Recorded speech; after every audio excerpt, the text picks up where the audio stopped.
Through the sorrowful and the immaculate heart of the Blessed Virgin Mary, let's pray for our priest. In the name of the Father, of the Son, and of the Holy Ghost. Amen. O Almighty eternal God, look upon the holy face of thy Christ, and for the love of him who is the eternal high priest, have pity on thy priests.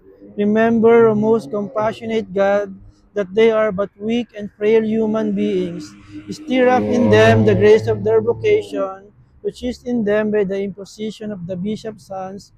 Keep them all close to thee, lest the enemy prevail against them, so that they may never do anything in the slightest degree unworthy of their sublime vocation.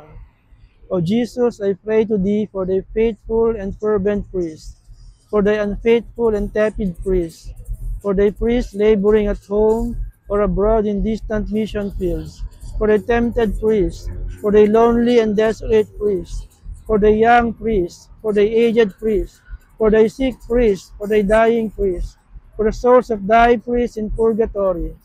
But above all, I commend to thee the priest dearest to me, the priest who baptized me, the priest who absolved me from my sins, the priest at whose masses I assisted and who gave me your body and blood in the Holy Communion, the priest who taught and instructed me or helped and encouraged me, all the priests to whom I am indebted in any other way, particularly Father Stanus.